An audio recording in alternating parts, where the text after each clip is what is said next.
Okay, very good morning to all of you. And with monsoon finally giving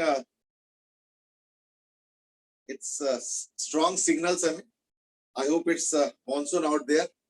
At least यहाँ पे तो अच्छा खासा बारिश हो रहा है चारों तरफ. I don't know whether that small tip tip tip tip आवाज आ रहा है या नहीं, मुझे नहीं पता, लेकिन मुझे सुनाई दे रहा, ठीक है ना, बाहर से. But I don't know whether it is reaching the camera. Camera तो मेरे ख्याल से नहीं पहुंच रहा होगा, कि मुझे भी बड़ा कान में बहुत थोड़ा सा आवाज आ रहा है. So therefore, if you want, then maybe in between classes or maybe after classes, you can have some kind of a drenched rainy day atmosphere. मैंने अपने बचपन का चीजें बताया था. Is that जैसे कुछ लोग हम लोग थे, उसमें मैं भी था, जो कि स्कूल में बहुत जल्दी पहुंच जाते थे जानबूझ के, so that we can have a lot of play. I mean, तो like around 30-40 minutes 1 hour तक हम लोग खेलते थे. और जैसे मान लो अगर स्कूल 8 बजे होगा ना, हम 7 बजे पहुंच जाते थे. या स्कूल अगर मान लो 7:30 बजे होगा तो हम 6:45 बजे, है ना, 6:30 बजे पहुंच जाते, साइकिल से जाते थे. और कभी कभी तो उसके बाद रेनी डे हॉलीडे डिक्लेयर होता, फिर तो मजे ही मजे. क्यों? क्योंकि एक तो हम जल्दी गए, ठीक है, और जल्दी जाने की वजह से वहां पे खेले. अच्छा, ऊपर से बारिश में खेलना मतलब समझ ही सकते हो, कोई गिर रहा है तो कोई कुछ हो रहा है तो कोई कुछ हो रहा है.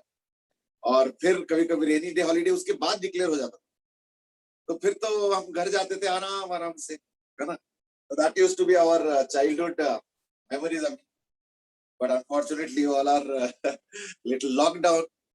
बट चलो कोई नहीं, I think things are slightly on the improving side. जैसे सुन तो रहे कि 16 तारीख को स्कूल जब खुलेगा तो शायद स्टूडेंट्स के लिए ऑप्शनल हो सकता है. So maybe some of you might opt to join school also. Well, I'm not assuring that, but it might be also. जैसे हम लोग तो क्या स्कूल जाएंगे, from Thursday onwards. Students का well, not sure till now. Let's keep our fingers crossed. चलो, तो like we were discussing about different forces. तो कल हम लोगों ने नॉर्मल एक्शन के ऊपर काफी डिटेल में पहले डिस्कस किए थे, और फिर टेंशन के ऊपर भी हमने डिटेल में डिस्कस किए थे, ठीक है ना. तो let's quickly get to tension and then maybe move on to something else, ठीक है ना. चलो, so let's start the day. एक टेंशन के ऊपर फटाफट ग्राफ बना लेते हैं, और उसके बाद हम लोग थोड़े से नॉर्मल एक्शन के ऊपर डिटेल में डिस्कस करेंगे, ठीक है ना. ये काम करते हैं, नॉर्मल एक्शन से स्टार्ट करते हैं. तो let's start with this question. Let's say this is the situation. This is angle theta. This is of course a vertical wall. ये वर्टिकल वॉल है, लेकिन ये एंगल थीटा पे है, और यहाँ पे एक स्फीयर अटका हुआ या सिलेंडर अटका हुआ है, या कोई भी सर्कुलर ऑब्जेक्ट अटका हुआ.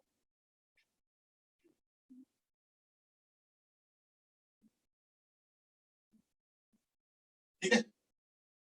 So this is suppose a cylinder or a sphere. So a sphere or a cylinder. Fine. And this is a surface. Okay.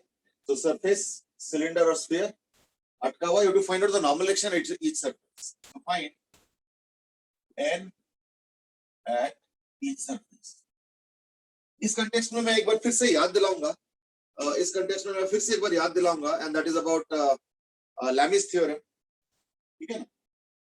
तो Lami's theorem क्या कहता है? Lami's theorem says that for 3 forces in equilibrium, ठीक है. So 3 forces in equilibrium अगर होंगे, in that case अगर ये F1 है मान लो, अगर ये F2 है, और मान लो अगर ये F3 है, तो F1 के ऑपोजिट अगर एंगल अल्फा 1 है, F2 के ऑपोजिट अगर एंगल अल्फा 2 है, और F3 के एंगल अगर ऑपोजिट एंगल अगर अल्फा 3 है. If these are the 3 angles, I mean, then we have F1 by sin alpha 1 is equal to F2 by sin alpha 2 is equal to F3 by sin alpha 3. Actually, this is obtained by drawing a triangle. We know that if there is a complete triangle made by the three forces, then the forces will be in equilibrium. So therefore, if let's say this is F1, okay, this is F1, this is F2. So like from here I draw F2. Okay. So this is F1. This is F2. This one. And this is F3. So like this is F3.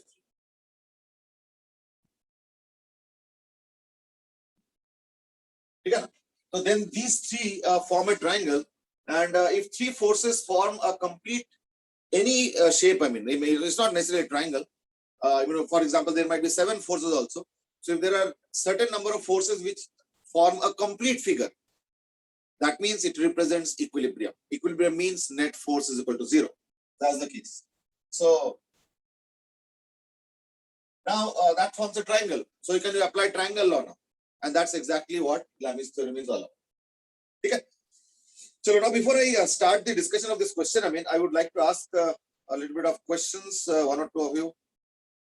Let's see whom to ask. Lakshya Gupta, can you be on here, bete? Lakshya? Yes, sir. Okay, Lakshya, can you tell me what do you exactly mean by equilibrium? So, pardon, sir. Equilibrium. Haan. Sir, it means that there is no. Sir, it means that there is no force going on in net force in the system overall. Fine. That is the definition. Can you give me some physical understanding based on that as well? So it means like from the perspective of one object in the system to other, so there is no change in the motion, perpetual motion, like the force. There might be velocity, but sir, the force is constant between all Force is of them. constant.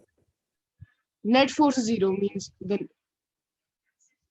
force between them. I think your ideas are correct, but thoda sa, I think the words are a little wobbly in the sense ki thoda batate hue you are getting little. Chalo, theek hai. I think the idea that you are saying is correct. Can we have Aryan Nawathe? Aryan? Yes, sir. Okay, but can you be a little bit specific about what you exactly mean by equilibrium? Sir, equilibrium, we can say that suppose that that we are exerting a force in one specific direction, and and another force in the opposite direction will be exerted, and their net force would be 0. Sir, so we can consider it as an example. So if we have to say an example, so the definition is same that. See, the net force is 0 has been already told. I was asking, is there any physical meaning attached to that? Okay, let me be more specific in that case.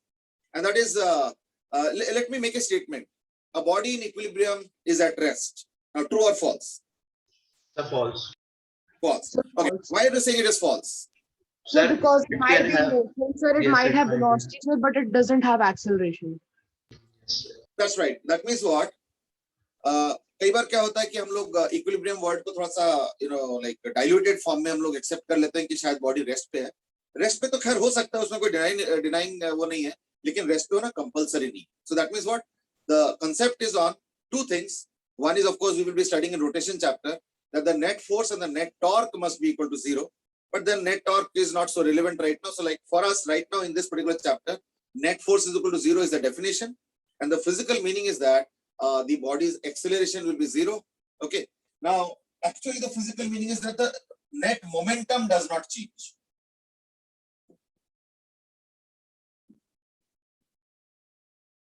So if I say acceleration is equal to 0, it may be sometimes wrong. I will tell you how. Let us say there is no net force acting. Suppose there is no net force acting, from the outside. But let's say there is a trolley moving. Now, why I'm discussing this is because at times we go with a slightly wrong concept, and that's where the question is made of. For example, let's say there's a sand, something like this, maybe water tank or something like that. Now, it has a certain velocity. I'm not applying any force. I'm not applying any force external. But let's say I've dropped some, some water on it or some sand on it. Now, won't it get slowed down? So therefore, Yes, is there acceleration? There is. It's a negative acceleration. But I have not applied any net force from the outside. So momentum is same. The Yeah, momentum which is same. means what a better way to say in this case would be that if there is an equilibrium, that means the momentum of the system will be the same. Now, that might mean that the acceleration is zero. That might also sometimes mean that there is an acceleration, but because of change of mass, that is accommodated in a way that the total momentum remains the same. So therefore, I would rather better stick to a wordings, and that is in equilibrium. I would rather say P is equal to constant rather than commenting on acceleration. I agree that in most of the cases, the mass is the same. So therefore, momentum same. And at the same time, mass same would also equally mean that the velocity is a constant. And obviously, velocity is a constant, mean acceleration is equal to zero. But then there could be some exceptions, as I was just saying, that in this case, there is some mass dropping on this. So therefore, the velocity will reduce. I have not applied any external force per se. But just because I've dropped some mass, so the velocity reduces, but the reduction will happen in a way that the new momentum will be same as the old momentum. But because there's a change in velocity, so therefore there has to be an acceleration also. Let's see if I'm dropping it gradually. Okay, so that's the discussion more or less. So technically speaking, equilibrium means net force is equal to zero, and the conclusion that we can have from net force equal to zero is that the momentum is conserved, or rather, momentum will remain the same. If that leads to also velocity constant, might be, but that is only when the mass of the system is kept constant. Fine. So, Dhruv has also asked a question. Sheets has also said something that is uniform velocity is also possible. See, I'm not denying that, Sheets. Did I say that uniform velocity is not possible? I'm only saying the definition does not say so. Definition says momentum is equal to constant. If that also leads to velocity constant, I'm okay with it, but then that will be only when the mass also has been maintained constant. Isn't it? But let's say if I gradually increase the mass to, let's say, from m to 2m, then the velocity will gradually decrease from v to v by 2. So there is a retardation, but I'm not exactly applying a net external force. That's the point. Okay. Chalo. Dhruv has also asked a question, that is, does the first clause states the condition for equilibrium? Well, in a sense, yes, because in a sense, partly, because one part of the statement says a body at rest will continue to be at rest. Okay. Now it talks about one body. So therefore, in a sense, it is actually implying that the mass of the body is constant. So that's how it is related. Okay. But not completely related. There are some answers to this, and that is, I think Aviral has given the answer finally, and that is mg sin theta ek ka nomination hoga, aur dusre ka hoga mg cos theta. Now this is what I'm getting. Chalo, let me just. Sir, mg by sin theta or mg cot theta? Sorry, mg by sin theta. Okay. ठीक. और दूसरा mg cot theta. ठीक. I'm just getting into that. तो अभी हम लोग just discuss कर रहे थे equilibrium के ऊपर. Now let's move on to the. वैसे इस क्वेश्चन में Lami's theorem use करना is not some kind of a compulsion. We can just draw components and then also do nothing very strange. But still, तो ये अगर एक n1 हो गया suppose, और अगर ये n2 हुआ, and of course there will be mg of course, है ना? तो यानी अगर मैं फोर्स को ड्रॉ करता हूँ तो दैट केस के ऊपर ये mg हो गया. Okay, this is n1 and this is n2, and because this is theta, okay, so this is also theta, right? And this is also theta. So like this will be 90 plus theta, right? And this is 90, isn't it? Chalo, so I think this will be then become 180 minus 180 theta. minus 2. I think now we can just write down the simple equations. Mg by sine 180 minus theta is equal to n1 by sine 90 plus theta is also equal to n2 by sine 90. I think that will give us the value for all of them. So therefore, you can easily say that n1 is equal to sine mg into Sine 90 plus theta is what? Cos theta. And sine 180 minus theta is sine theta. So that is equal to mg cot theta. And n2 is equal to mg into sine 90. So that's mg by sine 180 minus theta is by sine theta. That is equal to mg cosec theta. So that's a very simple case. I mean, we can easily find out the normal reaction respectively from these two, and that is n1 is equal to mg cot theta and n2 is equal to mg cosec theta. Fine. चलो ठीक है. There are some more answers. Will ध्रुव थोड़ा सा एक बार देख लो. mg sin theta और 0 आ रहा है तुम्हारा. 0 नहीं आएगा बेटे. ठीक है ना. चलो ठीक है. I think only 1 or 2 answers have come. I was expecting more. चलो now let's move on. इसके बाद जो next question है वो है on 3 cylinders.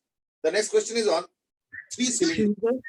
सर बिना लामिस थ्योरम के बार बिना एक बार बता देना सर, मेरा गलत हो गया. मैं समझ नहीं पाया. एक बार फिर से बताओ. सर बिना वो थ्योरम के सर एक बार करके दिखा दो. गलत हो गया. बिना थ्योरम का भी हो जाएगा. देखो ये तो इसी से हो जाएगा. कैसे ना, ये जो n2 है ना, ये अगर 90 प्लस थीटा है तो ऑब्वियसली फिर ये थीटा हुआ है ना, ये वाला एंगल छोटा सा एंगल. तो यानी अगर मैं कंपोनेंट ड्रॉ करता हूं तो देखो ये n1 हो गया, ये mg हो गया, ये n2 है और हॉरिजॉन्टल के साथ theta angle. So therefore this will become n2 cos theta and this will become n2 sin theta. Now because the body is in equilibrium, so therefore I can easily place the y-axis forces and x-axis forces equal. So therefore I can say n2 sin theta is equal to mg and n2 cos theta. N2 cos theta is equal to n1. That's it. So therefore, if I write from this itself, I will get n2. So n2 will become mg by sin theta. So I get that n2 is equal to mg by sin theta. That is mg cosec theta. And the other is that if I divide the two, n2 gets cancelled. So I get tan theta. So by dividing, you get tan theta is equal to mg by n1. So if we want to do by components, this is a method. If you want to do by Lamis theorem, this is the method. Okay? So this is by components. And this is by Lamis theorem. Okay? Whichever you prefer, I think Lamis theorem would give you answer quicker. But then, Lamis theorem has a so-called restriction. Lamis theorem has a so-called restriction, and that is, you can apply it only for 3 forces in equilibrium. But then you might say, so-called आप क्यों बोल रहे हो? So-called पता है मैं क्यों बोल रहा हूँ? क्योंकि अगर मान लो 4 फोर्सेस भी होंगे तो हम लोग कई बार यूज कर लेते हैं. कैसे ना, हम लोग क्या करते हैं, 4 में से कोई 2 अच्छे वाले तो थोड़ा सिलेक्ट करके करना पड़ता है, क्योंकि एंगल्स का भी ध्यान रखना पड़ता है, एंगल्स ज्यादा कॉम्प्लिकेटेड ना हो जाए. तो कोई ऐसे 2 फोर्स चूज कर लो जिनके रिजल्टेंट को मतलब से रिप्लेस कर दो दोनों फोर्सेस. तो पहले 4 थे, फिर हमने क्या किया, उनमें से 2 को सिलेक्ट करके रिजल्टेंट निकाल दिया. तो यानी वो 1 हो गया, 2 रिप्लेस हो गए, 1 बन गया, और जो बाकी दोनों है यानी फिर से 3 आ गए. So in that case we can now use Lamis theorem based on those 3 forces. But then what happens mostly is that the angles sometimes formed are not very easy to handle.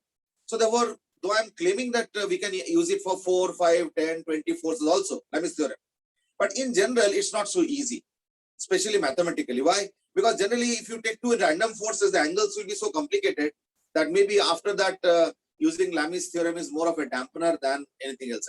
In that case, I would prefer the component method.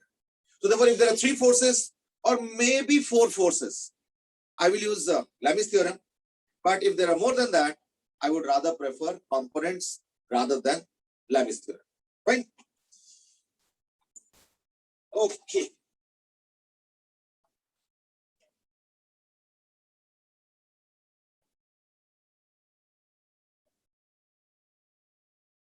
Now the next question is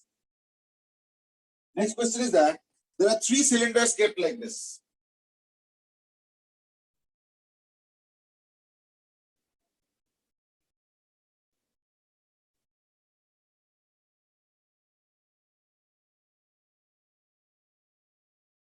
Now the cylinders are, okay, let me tell you how the cylinders are kept.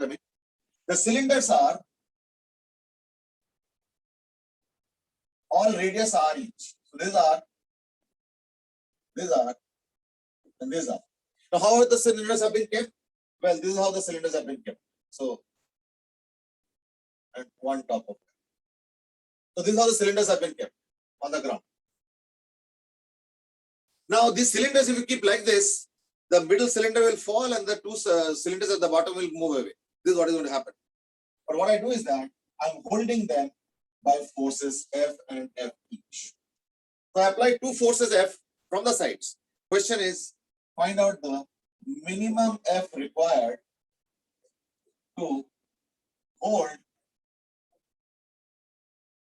the cylinders. Chal, go ahead. This is the next question. Go ahead now. So the question is, find out the minimum force required from the sides to hold the cylinders. Again, based on normal action only.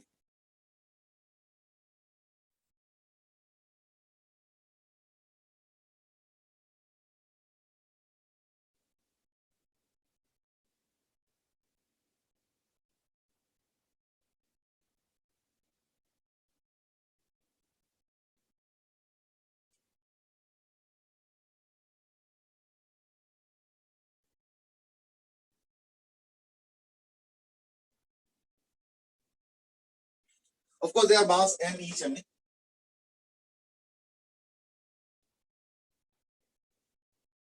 we will also do some kind of a generalization on this. Just hold on a little bit.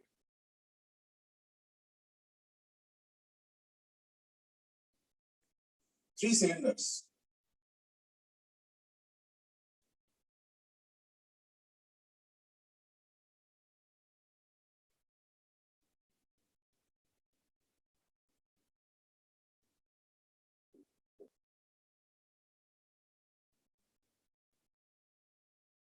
So you have to apply force from the sides, because otherwise the cylinders will simply move away and the middle cylinder is going to fall down. This is what is going to happen. Okay, I'm waiting for answers. Let's see.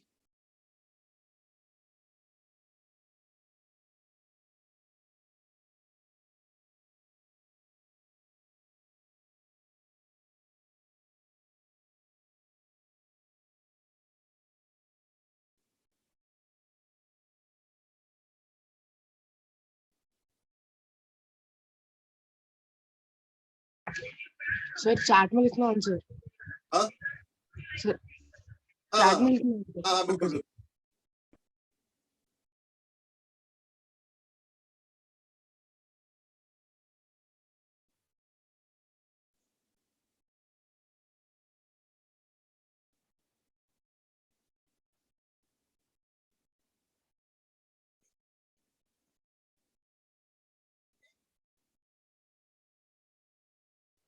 Okay, I've got one answer, and that is root 3 by 4 mg.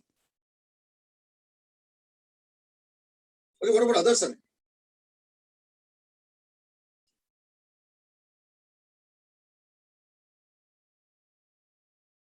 I think more answers are coming up, and that is mg into root 3 by 4. Chalo, ठीक.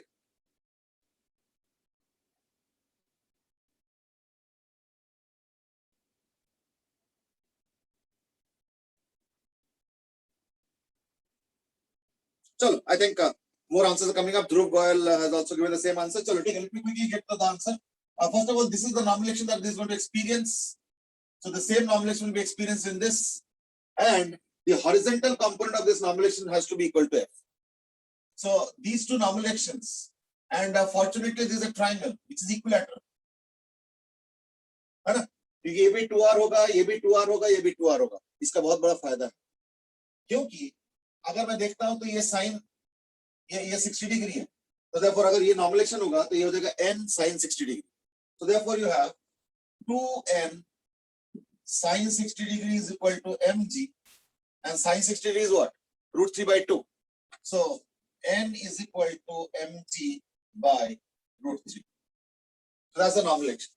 And then you have this as n cos 60 degree. This is also the same n, and there is cos 60 degree component out here, and that has to be equal to F. So F is equal to n excuse me sir, हाँ बेटे, sir normal reaction sir mg√3/2 नहीं आएगा?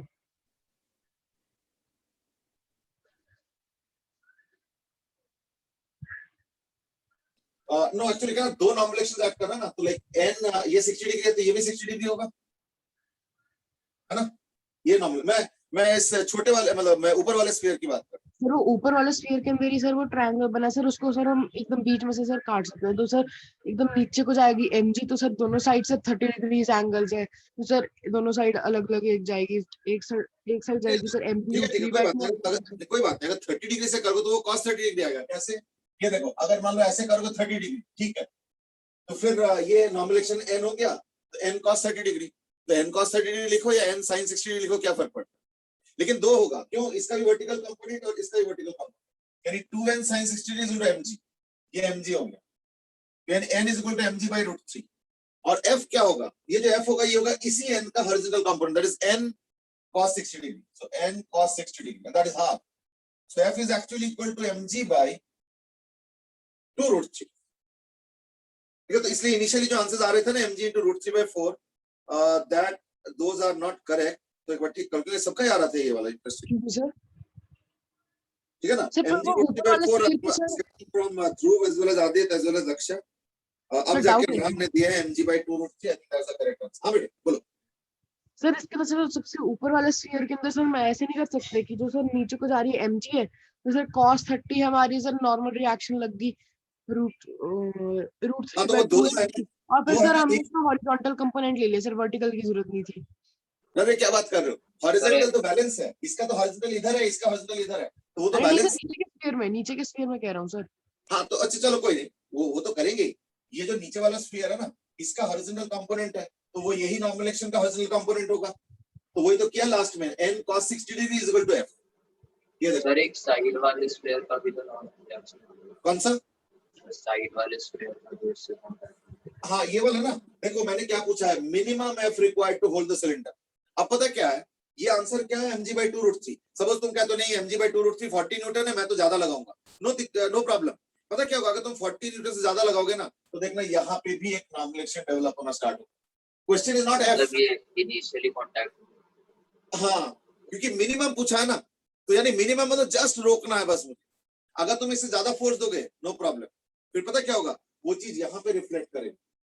जैसे example दे रहा हूँ, अब ये आया mg/2√3, सपोज मैं कहता हूँ नहीं मैं तो इसको डबल दूंगा, mg/√3 दूंगा, नो प्रॉब्लम।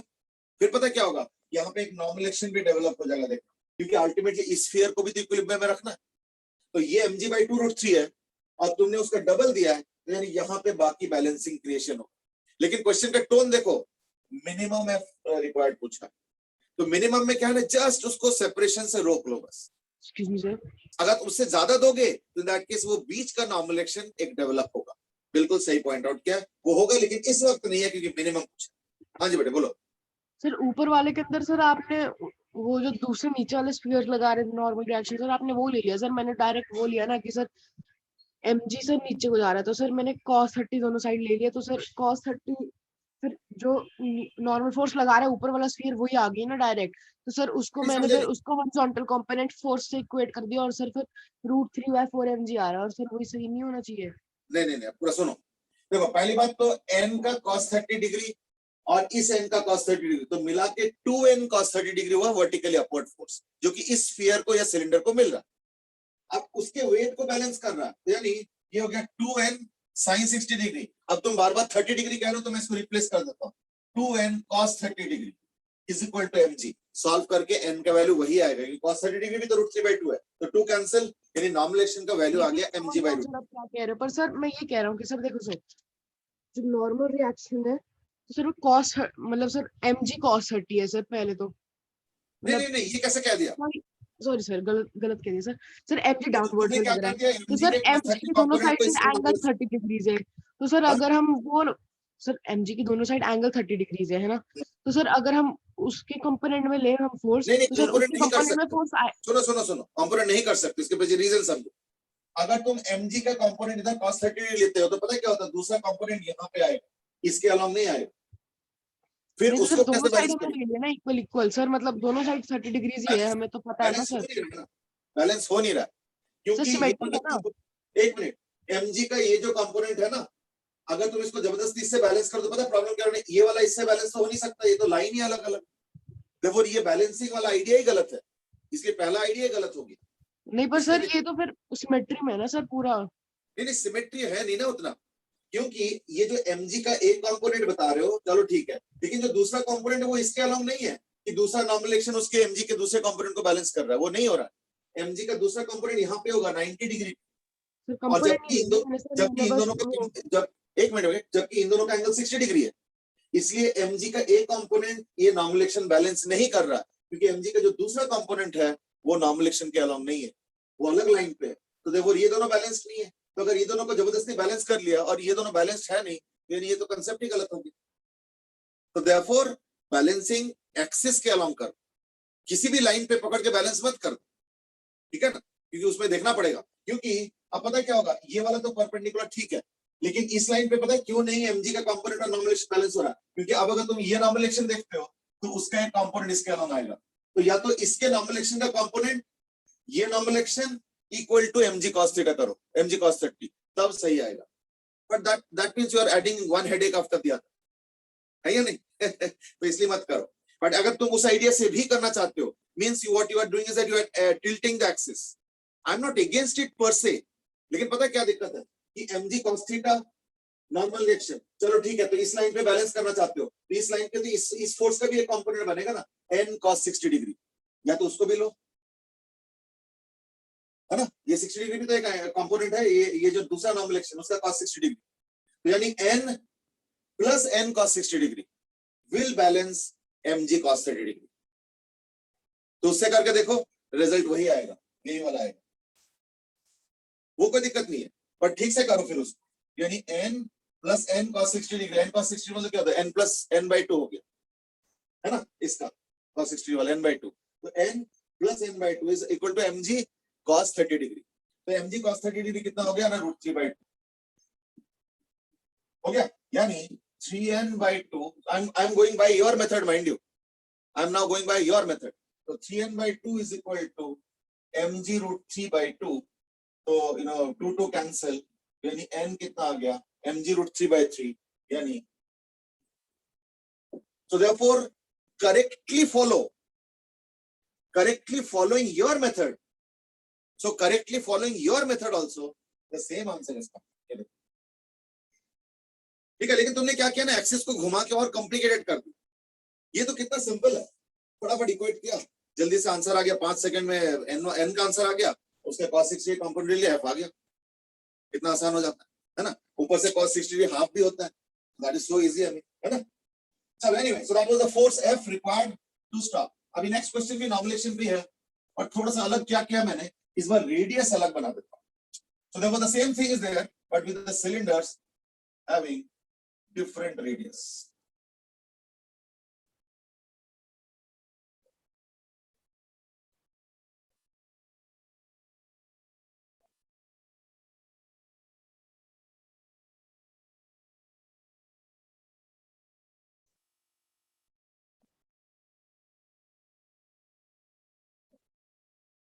चलो ठीक है, so the same question I'm asking now, but इस बार रेडियस अलग है, question is the same, F minimum required,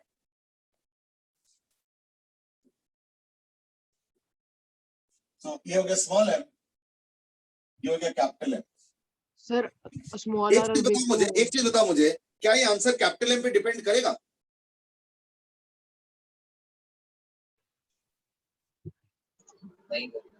नहीं सर, बिल्कुल, यानी यहाँ पे क्योंकि सर capital हॉरिजॉन्टल कोई- कंपोनेंट भी चाहिए होंगे सर, वर्टिकल पे तो डिपेंड करेगा ही नीचे वाले दोनों।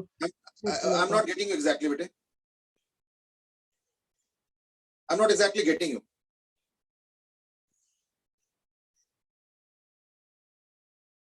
चलो ठीक है, I think people have rightly given the answer, no वगैरह आंसर आ रहा है, चलो ठीक है, दैट्स ऑब्वियस, आई थिंक मैं एक्सपेक्ट कर ही रहा था।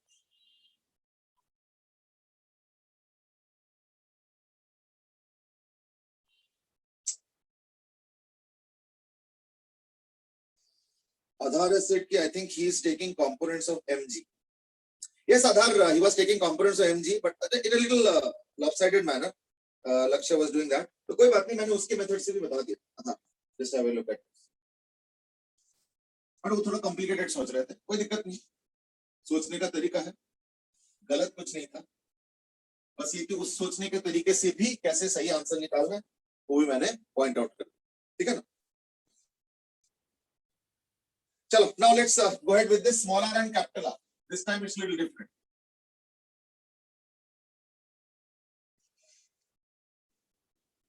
सर इस बार एंगल का कैसे पता चलेगा वैसे? नहीं, इस बार आंसर स्मॉल r और कैपिटल R के टर्म्स में है ना, इस बार 60 डिग्री वगैरह तो नहीं होगा ऑब्वियसली.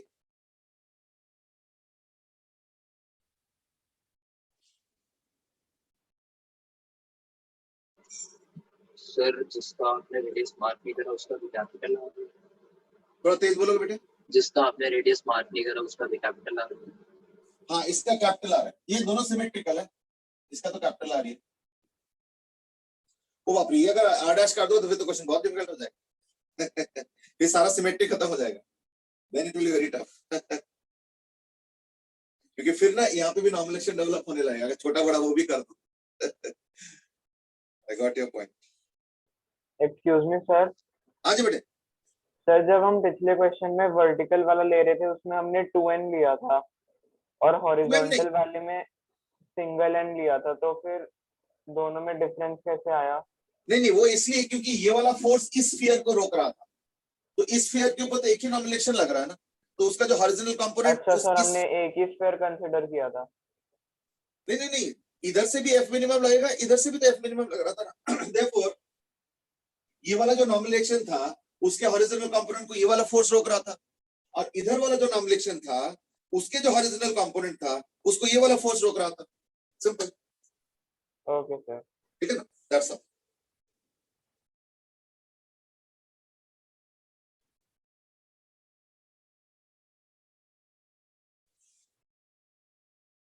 चलो, I think it's not time, let me also start. तो एक नॉमिनेशन तो ये हो गया n, ये n. अब एक काम करता हूं, मैं एक थीटा मार्क कर देता हूं यहाँ. तो n sin theta. Now how much sin theta will be, that we can do later on. Then 2n sin theta is equal to mg. वही सेम चीज, अगर ये थीटा है तो ये भी थीटा होगा, तो ये नॉमिनेशन है तो n sin theta, ये भी nomination symmetrical n sin theta, तो 2n sin theta is mg. तो therefore n is equal to mg by 2 sin theta. और उसी थीटा के ये अगर नॉमिनेशन हुआ मान लो, ये नॉमिनेशन, तो उसके हॉरिजॉन्टल कंपोनेंट तो वो भी थीटा ही होगा, यानी उसी नॉमिनेशन के cos theta component. So f minimum will be equal to उसी नॉमिनेशन के horizontal component cos theta. So therefore that will be equal to mg by 2 sin theta into cos theta, यानी mg cot theta by 2. बस अब हमारा क्या काम रह गया कि कैसे हम cot theta निकालें, है ना. So that will be equal to mg into cot theta will be what? Base. Now because of symmetry the perpendicular will drop exactly at the midpoint. So base बोलते r हो गया और perpendicular, तो perpendicular क्या होगा, r plus r whole square minus capital R square का under. So that will be, let's call it as some kind of a pm. This p. तो वहां पे जगह नहीं था इसलिए, तो mgr by 2 into under root of r plus r whole square minus r square. That's it. यानी equal to mgr by 2 into under root of small r square, right? So small r. Now that's the answer. This is f minimum. So f minimum is mg capital R by under 2 into under root of r square plus 2 small r into capital R. Excuse me, sir. हाँ बेटे. Sir आपने sir इसके अंदर ऊपर ये किया ना कि सर जो सर सबसे ऊपर वाला स्फीयर है सर उसके अंदर दोनों नॉर्मल रिएक्शन के वो सर वर्टिकल के अंदर जो है उनको समाप्त करके इक्वेट कर दिया. हाँ, यानी सर, दोनों मैंने तो नॉमिनेशन वही के किया था. वर्टिकल कंपोनेंट को वेट के बराबर कर. Now you might say sir, मैं मैंने वेट तो के वही तो कंपोनेंट किया था. करता हूं, वेट के कंपोनेंट करना ज्यादा मुश्किल है ना, क्योंकि उसमें पता है क्या है कि एक नॉमिनेशन इसका भी रोल रहेगा और दूसरे का भी कुछ ना कुछ नॉमिनेशन का रोल रहेगा, तो वो ज्यादा मुश्किल है, उस पे जा मत जाओ. और ऊपर से पता है क्या ना, अगर ये थीटा है ये 90 माइनस थीटा, तो ये 90 माइनस थीटा, 90 माइनस थीटा, उससे चक्कर में दिक्कत ज्यादा आएगा। इससे अच्छा है कि वर्टिकली कंपोनेंट करो, सिमेट्री का बहुत ज्यादा फायदा हो जाए।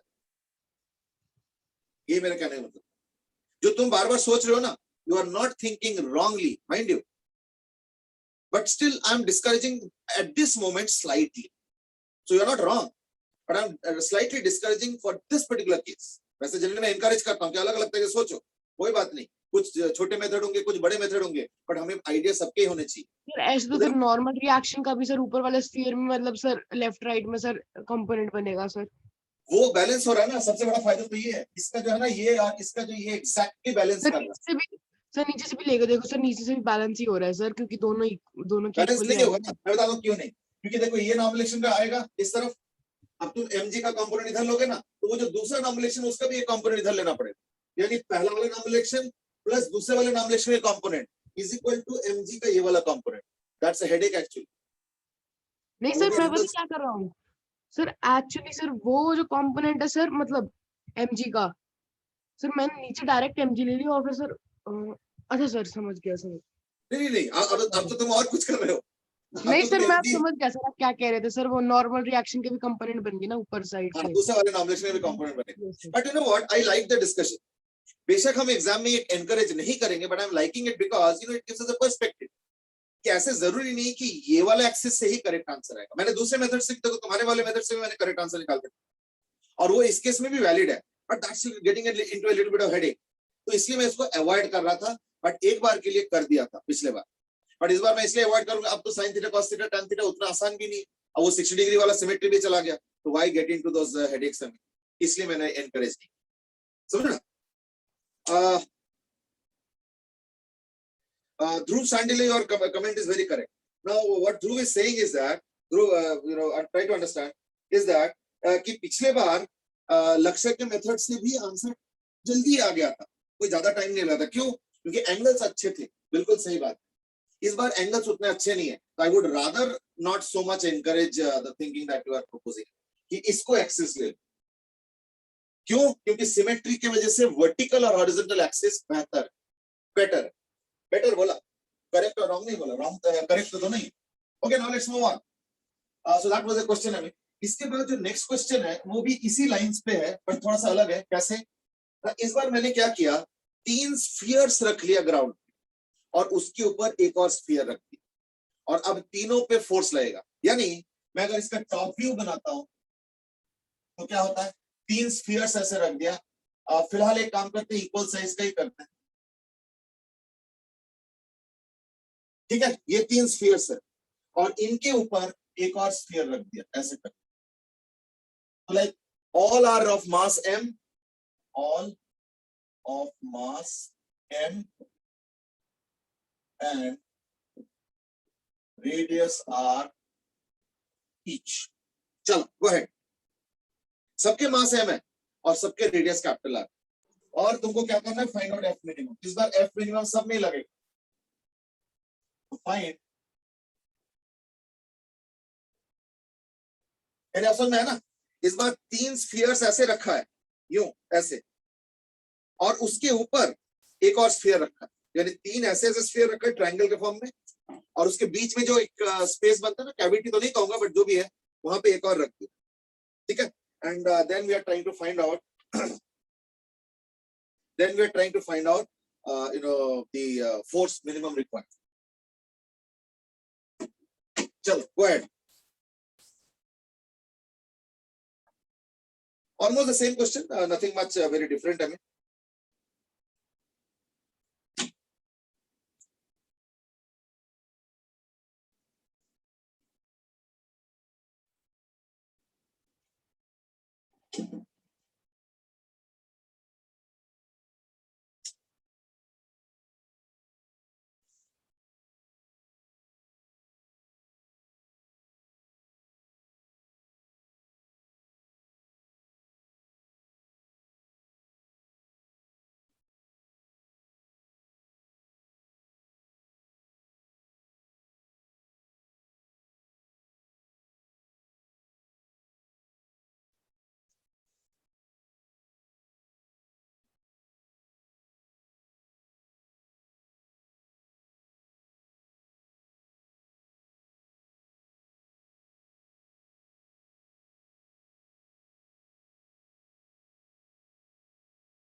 Sir, mg by 3√3.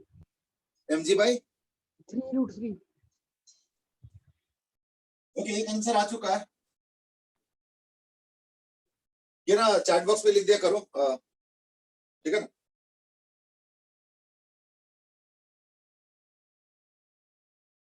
The last question that was smaller और कैपिटल वाले का आंसर एक ही जगह करेक्ट आंसर आया था।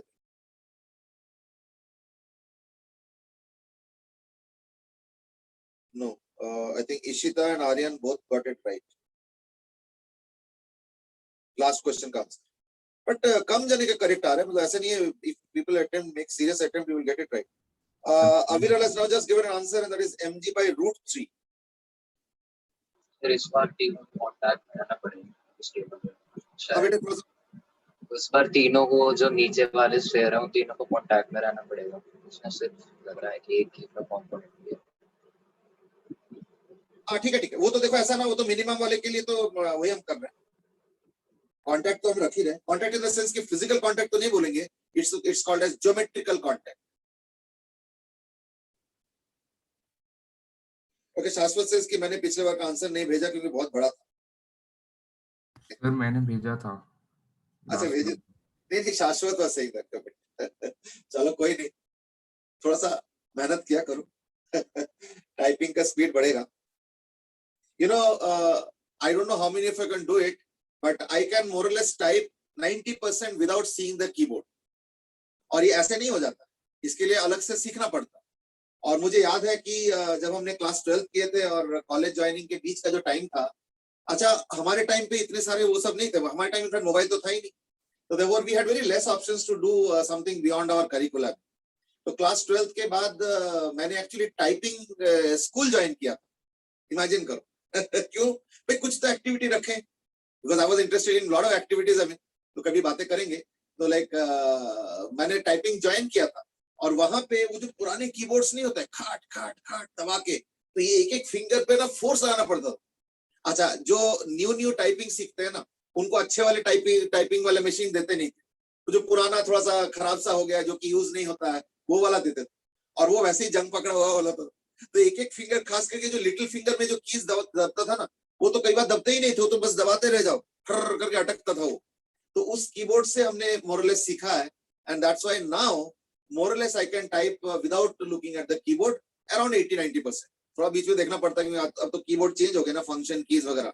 तो हमने जब सीखा था वो सब तो थे नहीं। तो therefore anything can be learned. So like learning is a process. Typewriter. चलो ठीक है, I think now let's quickly get into the question mode, है ना? Let's quickly get into the question mode. First of all, इस बार ये वाला point important है, ठीक है ना? अब मैं एक काम करता हूं, मैं इसका साइड व्यू बना रहा हूं। तो अगर मैं साइड व्यू बनाऊंगा यहां से देखते हुए, इस लाइन को देखते हुए, इस लाइन को देखते हुए मैं साइड व्यू बना रहा हूं, तो पता है कैसे बनेगा? ये ऐसे बनेगा, ये ऐसे, और ये हो गया 2R, ये R है और ये R है, ठीक है? और ये जो लेंथ होगा, ये माइंड यू मैं इस लाइन को देखते हुए बना रहा हूं। ये जो लेंथ होगा, ये क्या होगा? So this is nothing but the circumradius of the equilateral triangle form. ये देखो, this is nothing but the circumradius of the equilateral triangle form. ठीक है ना? तो वो circumradius होगा। और वो कितना होता है ना? अगर मान लो साइड L होता है तो ये होता है L by √3. I hope you remember that. तो L by √3 मतलब यहाँ पे 2R by √3. तो ये हो जाएगा इस केस में, ये वाला जो साइड है वो हो जाएगा 2R by √3 and this is 2R, so that's the thing. ठीक है?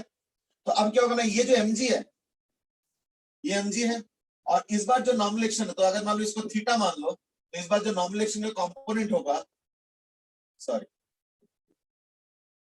यानी इस बार हो जाएगा 3n sin theta is equal to mg। क्यों? क्योंकि इस बार तीन नॉर्मलेशन ऐड कर रहे हैं, इधर एक नॉर्मलेशन, उधर एक नॉर्मलेशन, इधर नॉर्मलेशन, और उसके ओरिएंटेशन को अच्छे से समझो।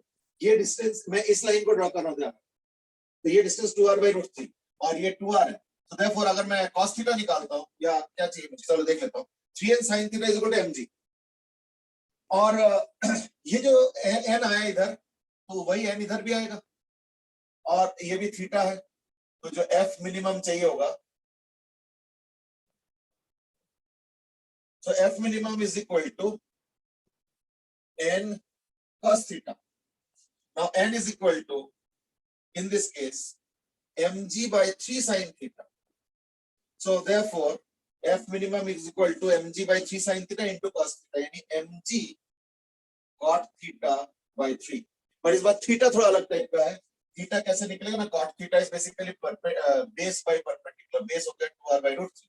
So that is equal to mg by 3 into 2r by root 3 by this. Now this will be 4r square minus 4r square by 3. ठीक है ना, तो ये वाला हो जाएगा. सर ये सर हम डायरेक्ट ज्योमेट्री से भी तो कर सकते थे, क्योंकि सर सबका रेडियस सेम था, तो सर 60 डिग्री आ गया ना डायरेक्ट थीटा. तो इस बार थीटा 60 डिग्री नहीं आ रहा है, क्योंकि इस बार दो स्फीयर के बीच में स्फीयर नहीं रखा है, इस बार 3 के बीच में रखा है, तो एंगल बदल जाएगा. तभी तो मैंने बोला ना इस लाइन को फॉलो करना पड़ता है. ये 2r, तो ये जो होगा ये होगा 2r by root 3. Sir pyramid का बेस तो इक्विलैटरल ही होगा. हाँ बेटे, बेस तो इक्विलैटरल ही होगा पिरामिड का. पिरामिड का बेस, हाँ पिरामिड का बेस ये है ना. नहीं वो तो इक्विलैटरल ट्रायंगल ही होगा. हाँ बिल्कुल होगा. तो 60 डिग्री नहीं दे रहा एंगल. नहीं, लेकिन जो नॉर्मल रिएक्शन आ रहा है ना, इस बार वो थोड़ा सा अलग हो जाएगा. ठीक है ना, that is the point.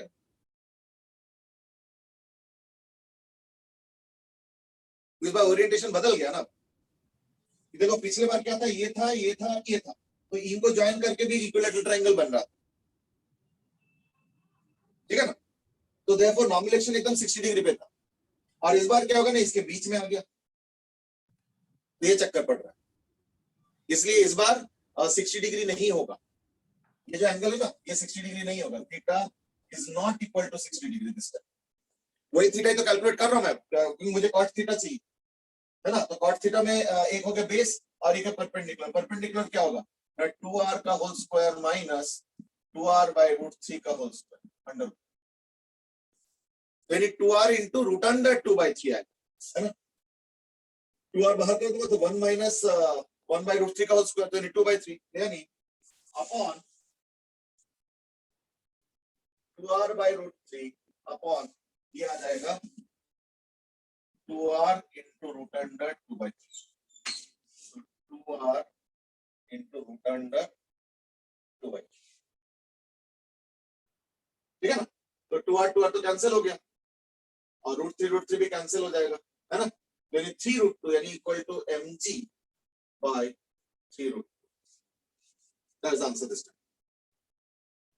Sir एक और डाउट है कि लाइक आप कह रहे हो कि वही जैसे पुराने क्वेश्चन में हल्का सा गैप ले रहे थे कि नॉर्मल रिएक्शन नहीं लेंगे, मतलब 3 जो रखे हैं बेस. हम गैप नहीं ले रहे थे, हम कह रहे थे कि ज्योमेट्रिकली कांटेक्ट में है पर दब नहीं रहा आपस में. हाँ वो समझ गया मैं.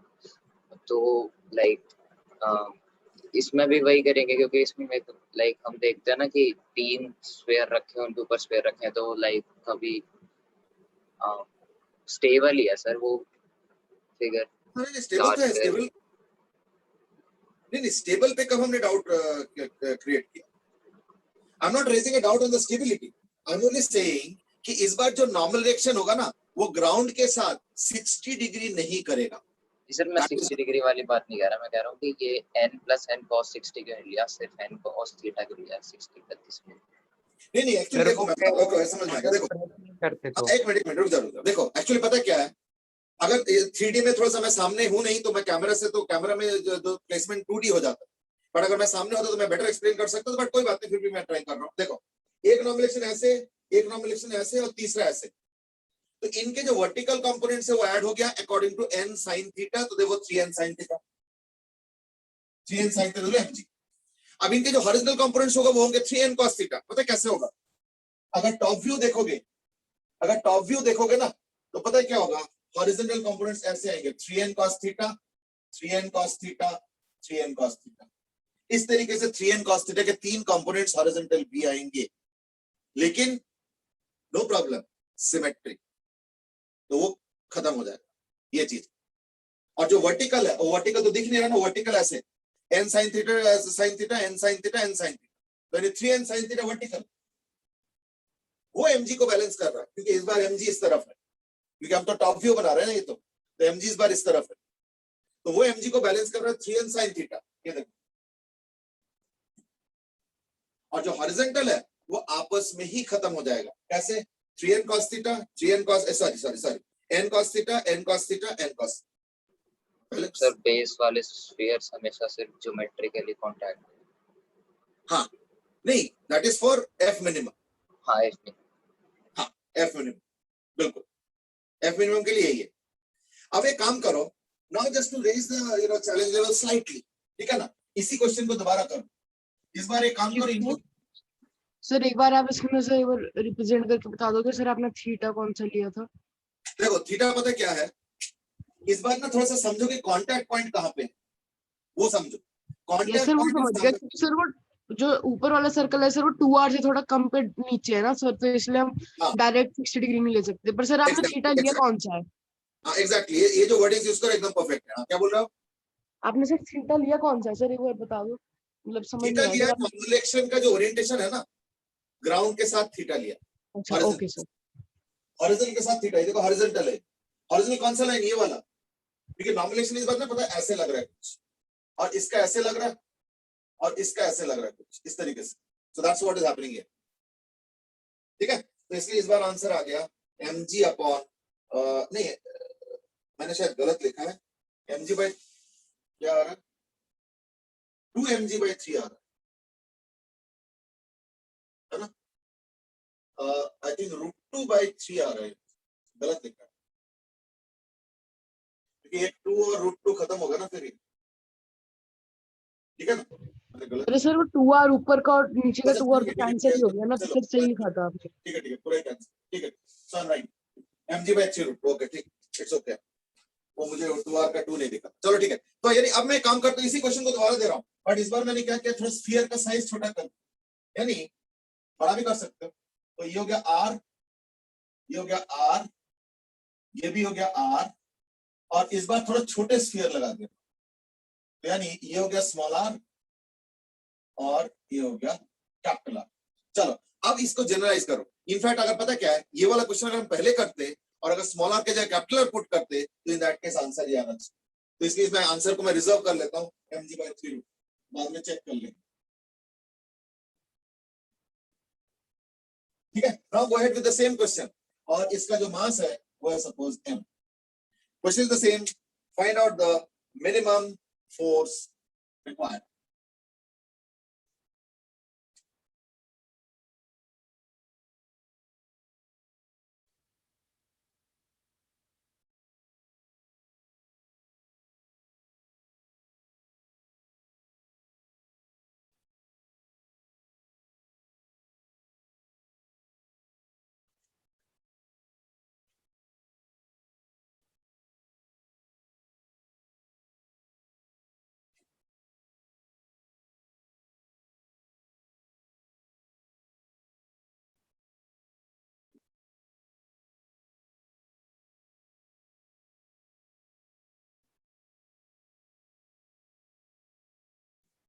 चलो go ahead, then is just one change, and that is last time it was capital R all spheres, this time the lower spheres are capital R each, but जो बीच वाले sphere है वो अब small r का है। चलो go ahead।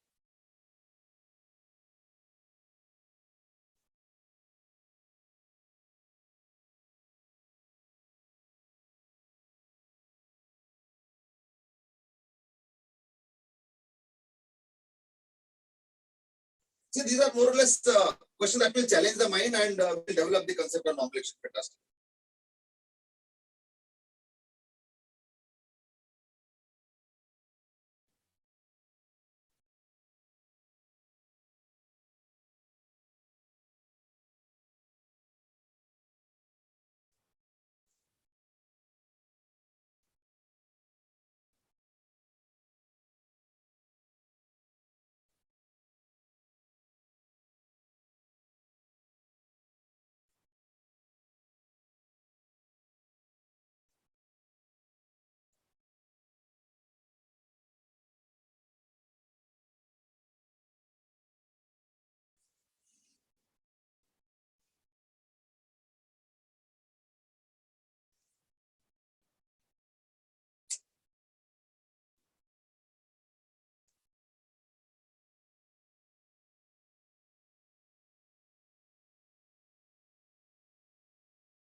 But mind you, some of the basics will still remain the same.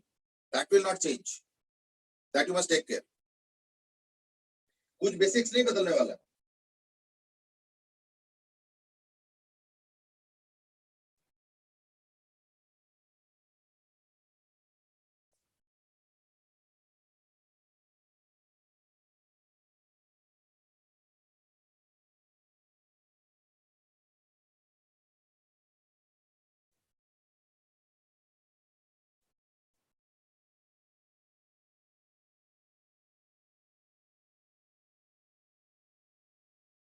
So I think now let me also start.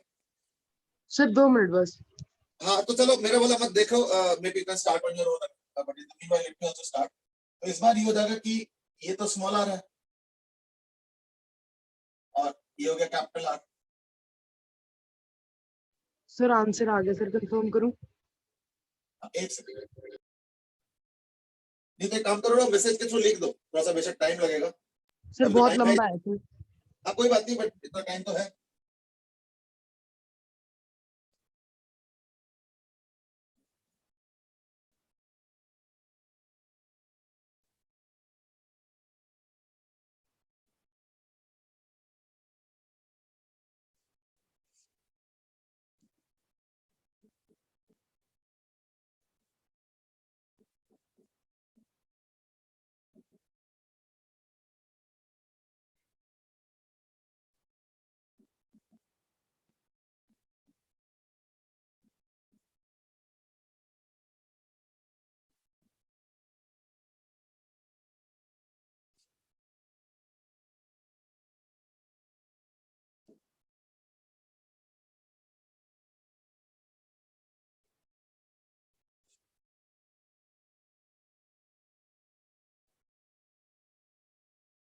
Sir आप एक बार दोबारा बता सकते हो बेस 2r/√3 के साथ?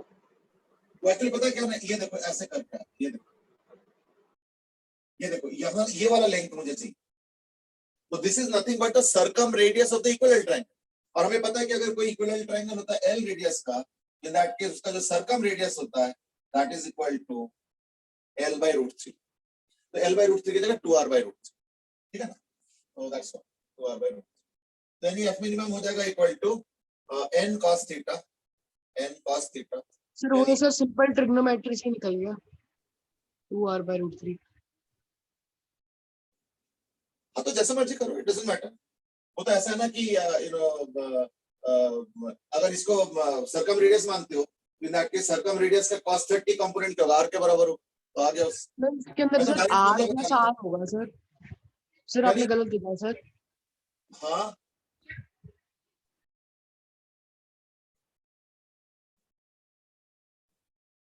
अब cot थीटा क्या है? cot थीटा हो गया. सर आपने गलत लिखा है. कहाँ पे गलत हो गया? सर वो 2r + स्मॉल r होगा, क्योंकि सर वो टोटल जो होगा सर वो स्मॉल r + r नहीं आएगा. हाँ तो ये स्मॉलर प्लस कैपिटल आर है. सर नीचे वाली भी. नहीं नीचे वाला तो 2r है ना. तो 2r का ये वाला जो होगा ये तो इक्विलेटरल ट्रायंगल वाला होगा. तो यानी L/√3 यानी 2r/√3 अपॉन cos थीटा में क्या होगा ना, दिस बाय h हो गया ये वाला, यानी √of small r square plus 2 capital R small r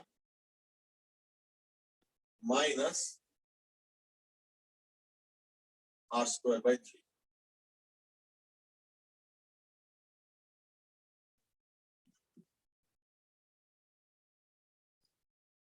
ठीक है, ये आ गया. तो like we can simplify little bit. तो यानी 2mgr by 3 into √3 को अंदर ही ले जाता हूं. ये हो जाएगा 3r² plus 6 capital R small r minus r². This is the F.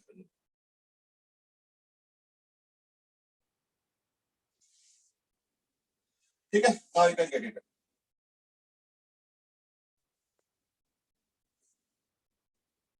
Sir वो जो साइड है सर नीचे सर, वो आपने जो ट्रायंगल बना रखा है जिसमें थीटा है सर, उसके अंदर वो √3r/2 नहीं होना चाहिए, या फिर 2r/√3 होगा? नहीं एक्चुअली क्या है, देखो मैं बताता हूँ. ये अगर O है ना, तो ये वो ये जो पॉइंट है ना O हॉरिजॉन्टल वाला, तो ये वो वाला पॉइंट. ये ए मान लो, तो ये ए वाला पॉइंट, और इस स्फीयर का जो सेंटर है वो यहीं पे कहीं होगा, तो वो वाला point, this is OA actually, तो ये OA है। Now you get it. एक बार मैं ना पिछले बार का आंसर मिटा दिया था। पिछले बार का आंसर क्या आया था? Sir, mg by mg by 3 half. 3 root 2. 3 root 2. ठीक है, एक बार जस्ट चेक कर लो, ठीक है ना, just check it once again. चलो, so like that's about your normal reaction in this case. यानी क्या निकाला हमने? हमने ए निकाला, F minimum required to hold that. इसके बाद एक और क्वेश्चन भी बन सकता है, दैट इज कि अगर मान लो एक एन साइडेड फिगर में मैं अगर छोटे छोटे छोटे छोटे स्फीयर्स रख देता हूं और बीच में एक मैं कोई दूसरे शेप का या साइज का कैपिटल आर का स्फीयर रखता हूं, तो may be you can just generalize and तो लाइक एक एन साइडेड फिगर में हमने क्या किया, छोटे छोटे छोटे स्फीयर्स रख दिया ऐसे कर, यानी like this, sorry like this, है ना, लाइक दिस, ठीक है ना। तो आप समझ जाओ, मतलब बाकी तो you can easily imagine. Okay, तो ऐसे एन साइडेड फिगर में ऐसे रखा और बीच में एक बड़ा सा कोई ऐसे स्फीयर रख दिया, लेट्स से कैपिटल आर, और ये सारे छोटे छोटे स्मॉल आर, और ये एन साइडेड फिगर है, ठीक है ना, और एक एक को ऐसे होल्ड करना एफ मिनिमम से। So may B you can try this as a homework, I mean, ठीक है ना, ये वाला होमवर्क ट्राई कर लो, ये वाला होमवर्क, यानी एन साइडेड फिगर में, ठीक है, एक एक छोटे छोटे स्मॉलर रेडियस के स्फीयर लगा दिया, ऐसे करते करते करते करते एन स्फीयर्स आर देयर, और बीच में कैपिटल आर रेडियस का स्फीयर है, and you to find out the normal reaction from that. ठीक है, एक बार साइड हो ना, हाँ बेटे, एक बार सर साइड हो ना। अच्छा अच्छा, चलो ठीक है, एक बार चेक कर लेना मेरा भी आंसर, ठीक है ना? Sir, mg cot theta by n. नहीं, चलो वो तो ठीक है, but I am not going to that. I mean you just find out the relevant values. वो तो ऑब्वियसली n 3 था, तो 3 इस बार n होगा तो n हो जाएगा, है ना, that is obvious. I mean चलो ठीक है, आज के लिए इतना ही करते हैं। I think we have just sufficient time for this only, ठीक है। We will carry on tomorrow in the next class with normal action as well as of some other things as well new. Okay, चलो आज के लिए इतना ही। Have a good day, bye bye. Thank you, sir. Thank you बेटे, have a good day.